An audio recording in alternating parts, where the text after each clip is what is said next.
En este tiempo de engaños y apostasía, Jesús te pregunta, si hoy regresaría, ¿te hallaré viviendo en la fe verdadera? Gloria al nombre del Señor. Seguimos adelante. Bien, se llama Jesús, matémosle. ¡Qué bárbaro!, ¿no? Hoy en día se hacen tantas cosas con el nombre de Jesús, ¿verdad? Por ejemplo, se venden CD, libros, DVD, camiseta, tazas y vasos con inscripciones de Jesús te ama, ticket para conciertos, cepillo de diente con versículos, viajes en crucero con los predicadores de moda y cantantes que te cantan las canciones que más te gustan, aceite de Israel, polígrafo en forma de cruz, pastilla con cruces y versículos, camiseta con frases en lenguas angelicales, yo soy cristiano. Qué bárbaro el merchandising en la realidad de hoy, ¿no? Yo compré agua del río Jordán en una botellita, en una iglesia. Agua del río Jordán, sí, me imagino cuál iglesia sería esa, ¿no? ¿Qué vale el agua del río Jordán? Vale 1000, dice.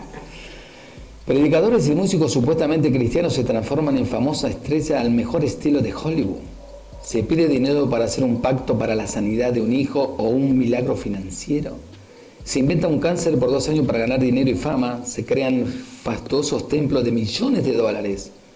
Los jóvenes bailan en discoteca cristiana. Personas que no tienen ni para comer se transforman en ricos apóstoles empresarios. Idolatría, codicia, humanismo, psicología, mente empresarial, hipocresía, comercio, manipulación, imperios personales, soberbia, vanagloria, etcétera, etcétera. Y todo en el nombre de Jesús. Yo estaba escuchando el otro día a un gran predicador que decía que la religión es lo que más dinero deja. Porque toda la vida fue un gran negocio, por ejemplo, para el catolicismo romano. Que le venden de todo tipo de cosas y le cobran todas las funciones que usted tenga que hacer. Casualmente estábamos hablando con un conocido que yo le estoy hablando de Cristo para que venga el Señor, ¿no?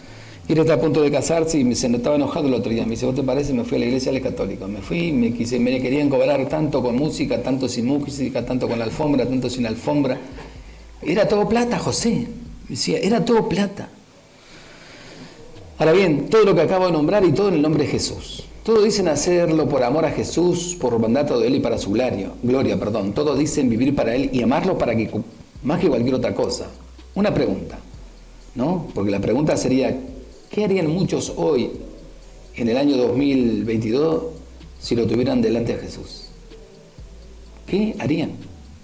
Ya me imagino a muchos diciendo, qué hermoso, yo lo besaría a los pies, seguro. Estoy seguro que miles y miles se postrarán a sus pies y no podrán hacer otra cosa que llorar de agradecimiento y amor.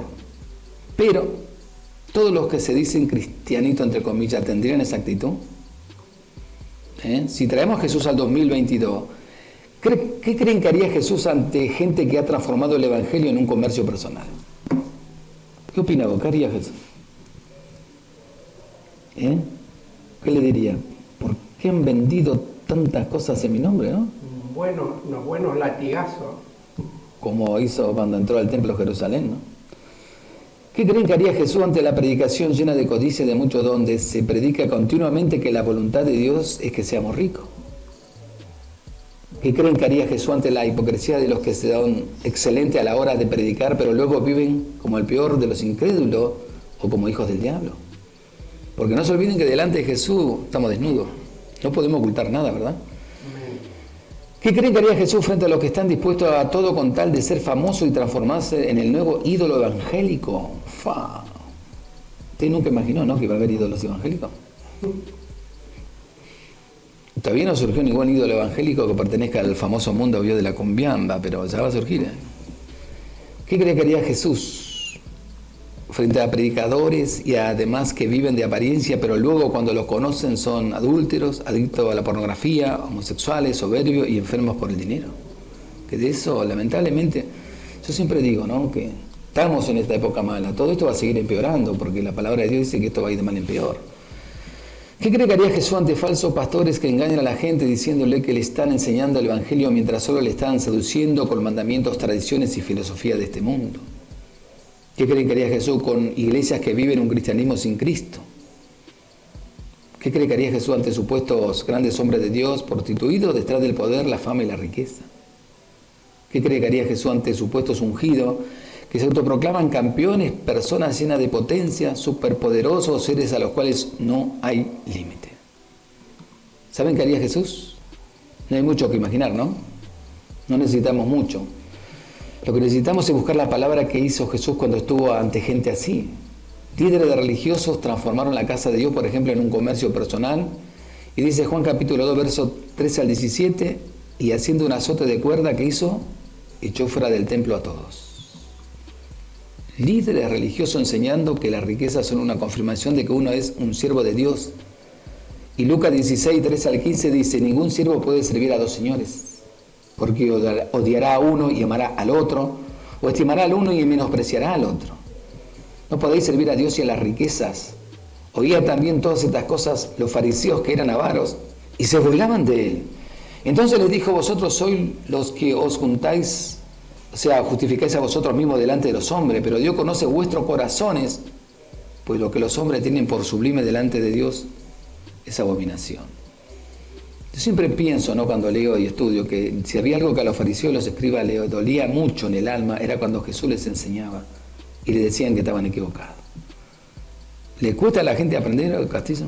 ¿Les cuesta entender? Le cuesta aprender, le cuesta entender, sí, las dos. ¿Y quieren ser corregidos mucho? No, hay muchos que cuando se los exhorta no cambian de actitud, cambian de iglesia. Es más fácil, ¿viste? Pero yo siempre digo que yo siempre estoy dispuesto a escuchar, ¿no? Y más si tengo que aprender, porque uno siempre tiene que estar aprendiendo. Amén.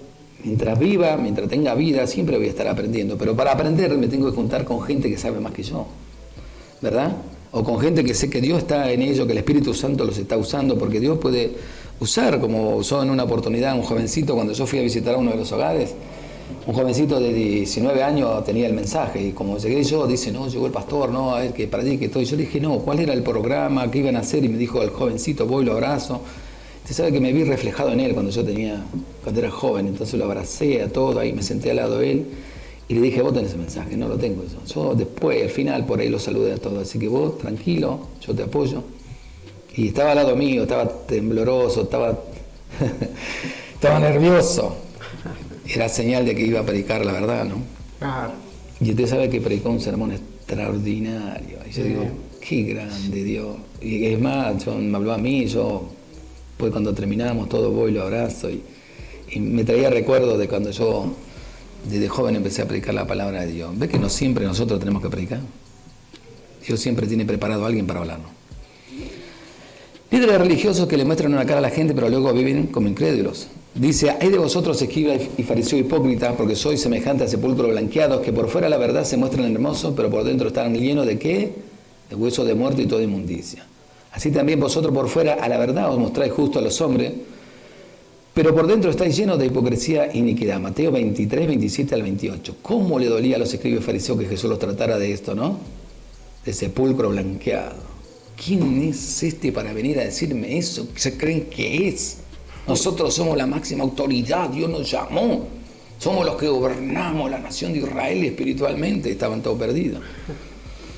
Eso pasa muchas veces cuando uno charla con ministros. Yo he charlado con ministros que dicen, usted no me puede enseñar nada. Yo tengo 40 años y yo, qué problema, le digo. Tan el problema. Si yo tengo 40 años y nadie me puede enseñar nada, te he perdido. Le digo, porque toda la vida tenemos que aprender. ¿No? Uno empieza diciéndole las cosas con amor porque eso es lo que tenemos que tener todos cristianos, ¿verdad? Pero llega un punto que se te acaba el amor, ¿eh? Hambriento de fama y gloria, por ejemplo, antes bien hacer todas esas obras para ser visto por los hombres, decía Jesús, pues ensanchan sus filacterías y extienden los flecos de sus mantos, aman los primeros asientos en las cenas, las primeras sillas en la sinagoga, las adulaciones en las plazas y que los hombres los amen rabí, rabí, o sea, maestro, maestro. Mateo 23, 5 al 7. Veo que Jesús le fue claro, no llaméis maestro a nadie porque hay uno solo que es el Padre, ¿verdad? Todo lo demás que somos hermanos.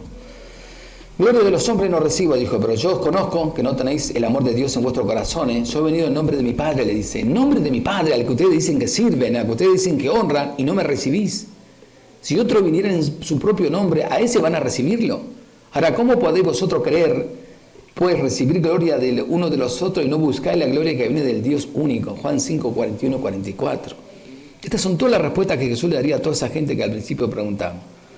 Predicadores que son un tropiezo para los demás. ¿Qué le diría Jesús? Mas hay de vosotros, escribas y fariseos hipócritas, porque cerráis el reino de los cielos delante de vosotros, pues ni entráis vosotros ni dejáis de entrar a los que están entrando. Eso sí que es horrible, ¿verdad? Porque no entran esos que están predicando mentira y mucho menos los que lo van a seguir. Hay de vosotros, escribe fariseo hipócrita, porque recorréis mar y tierra para hacer un prosélito, un discípulo, y cuando los conseguís los hacéis 2 veces más hijos del infierno que vosotros. Mateo 23:15. Ya a esa altura los fariseos y los escribas ya tenían, no sé, si tuvieran un misil se lo hubiera tirado a Jesucristo, ¿verdad? Si tuvieran flechas se lo hubieran flecheando, ¿no? Ya no teníamos más a Cristo, lo hubiera hecho hilacha. Que lo mismo pasa ahora, cuando uno predica la verdad. Predicadores que en vez de enseñar la palabra de Dios predican mandamiento, tradición y filosofía humana. Dice Jesús, así habéis invalidado el mandamiento de Dios por vuestra tradición. Hipócritas, en vano me honran, enseñando como doctrina mandamiento de hombres. Hipócrita, ¿no? Muchos dicen, pero Jesucristo, mi Cristo predicaba el amor, mi Cristo predicaba tiernamente, mi Cristo... No se puede con la gente que conoce la verdad y está empeñada en predicar la mentira. Lamentablemente, si el mismo Cristo no lo pudo considerar, ¿cómo lo vamos a hacer nosotros? Iglesia con un cristianismo sin Cristo, por ejemplo. En la iglesia de la Odisea estaba Jesús afuera. ¿Se lo imagina cantando y predicando, haciendo toda su liturgia cristiana, pero Jesús fuera del templo? A esa iglesia Jesús le dice, yo estoy a la puerta y llamo, si alguno oye mi voz y abre la puerta, Apocalipsis 3:20. Jesús estaba afuera, era un cristianismo sin Cristo. ¿Sabe lo que Jesús dijo a esta iglesia? Yo conozco tus obras, que ni eres frío ni caliente. Ojalá fuera frío o caliente, pero por cuanto eres tibio y no frío ni caliente, te vomitaré de mi boca. Apocalipsis 3:15-16. Ahora, qué caradurela de esta iglesia, ¿no? La de la Odisea. Decir que estaban sirviendo a Dios, que estaban adorando, honrando al Cristo, pero Jesús está en la puerta. ¿Qué habrá pasado? Se adueñaron de lo que no le pertenecía. Era así de sencillo. Ellos se constituyeron dueños de las verdades y sacaron a Jesucristo del medio. ¿Qué más? Y hay otra iglesia como un cristianismo sin Cristo le dijo, yo conozco tus obras que tienen nombre de que vives, pero estás muerto. Apocalipsis 3:1. Grandes ungidos, prostituidos detrás del poder, la fama y la riqueza. Jesús le dice, serpiente, generación de víbora, ¿cómo escaparéis de la condenación del infierno? Mateo 23:33. Incentivadores de ego y orgullo humano proclamando ser campeones y con un potencial incalculable, en vez de enseñar a la gente a humillarse ante la poderosa mano de Dios, 1 Pedro 5:6, depender solamente de Él. Tú dices, yo soy rico y me he enriquecido y nada tengo por necesidad, pero no sabe que eres un desventurado, miserable, pobre, ciego y estás desnudo. Apocalipsis 3:17. Charlando, como siempre, discutiendo, ¿no? Con un ejemplar que tiene plata y tiene un montón de cosas, que es un supuesto apóstol. Cuando ya no tuvo más recursos, Oscarcito me dijo, pero vos no tenés nada de todo lo que yo tengo. Y yo le digo, pero yo tengo a Cristo, cosas que vos no tenés. Y lo más importante, si suena la trompeta, vos te vas para el cielo, le digo en este momento, si la muerte te toca a tu puerta, porque eso es lo más importante. Y a otros que amaban más su religión que al que debería ser el Dios de su religión, le dijo, vosotros sois de vuestro padre el diablo, Juan 8:44. Ahora, ¿qué cree que haría Jesús hoy? ¿Qué creen que haría hoy con un Jesús así? Pues lo mismo que hicieron con él hace alrededor de 2000 años. Pilato le respondió diciendo, ¿queréis que os suelte al rey de los judíos? Porque sabían que por envidia lo habían entregado a los principales sacerdotes. Pero los principales sacerdotes incitaron a la multitud que le soltara más bien a Barrabás. Respondiendo Pilato le dijo otra vez, ¿qué pues queréis que hagáis del que llamás rey de los judíos? Y ellos volvieron a gritar, crucificadlo. Pilato dijo, pues qué mal ha hecho. Pero ellos gritaban aún más fuerte, crucificadlo. Pilato, queriendo satisfacer al pueblo, le soltó a Barrabás y entregó a Jesús después de azotarlo para que fuera crucificado. Qué tristeza, ¿no? Cuando una persona te dio todo lo que tenía y mucho más, porque eso fue lo que hizo Cristo, nos reveló el velo, porque antes la gente moría y no sabía dónde iba, Él nos reveló el velo de dónde van los salvos y dónde van los perdidos. Trajo esperanza en medio de la tristeza, de la angustia que había en ese momento. Trajo una nueva vida, trajo el mensaje de que Dios todavía quería saber algo con el hombre, de que Dios todavía lo amaba, de que aún tenía planes y propósitos con él, que solamente tenía que arrepentirse y dejar su vida de pecado, que debería dejar su religión, su mentalidad trastornada, y que tenía que venirse a él por la fe. Y le dijo que no iba a ser fácil, pero que todas las recompensas estaban dispuestas para el hombre si creían en él. Y aún a pesar de los miles de milagros que hizo, maravillas, prodigios y señales, esa multitud que un día lo proclamó cuando entró a Jerusalén, mantos y palmas desplegando va al pueblo alegre de Jerusalén, ¿no? Que él venía en un pollino y le cantaban, oh, sana al rey. Bueno, después, al día siguiente decían, crucificadle, crucificadle. ¿Es tan cambiante el ser humano así? ¿Qué pena usted, Castillo? Y estamos viendo en estos tiempos, como dice usted, cómo se ve así tan cambiante la secta, las religiones, ¿no? Que, por ejemplo, antes iban a mi casa, golpeaban y yo le decía, si vamos a hablar del Padre, el Hijo, el Espíritu Santo, hablamos. Una secta que no acepta ni a Jesús ni al Espíritu Santo, decía, si está Jehová nuestro Dios, entonces vamos directo a él, ¿para qué vamos a perder tiempo con el Hijo, con el Espíritu Santo? Los testigos de Jehová. Y bueno, y por ahí le decía eso y decían, no, pero usted está bien instruido, bueno, bendiciones, chao, gracias. Y hoy en día a veces pasa, le digo, si vamos a hablar del Padre, el Hijo, el Espíritu Santo, sí, amén, amén, sabemos que Jesús, a través de él vamos a llegar a Dios, y qué cambio que hubo. Yo no creo que el Señor haya tocado su corazón para cambiar, yo creo que van a la conveniencia. Estrategias. Estrategias, amén. Sí, sí. Yo tengo un diccionario de religiones donde nunca pensé que había tantas religiones. Y empieza de la A a la Z y todavía no terminé de leer ni siquiera la mitad. Y es increíble las religiones que existen del hombre y cómo en su mayoría usan el nombre de Jesús. Porque eso es lo que han hecho. La mayoría usan el nombre de Jesús. Emperador, todo suyo.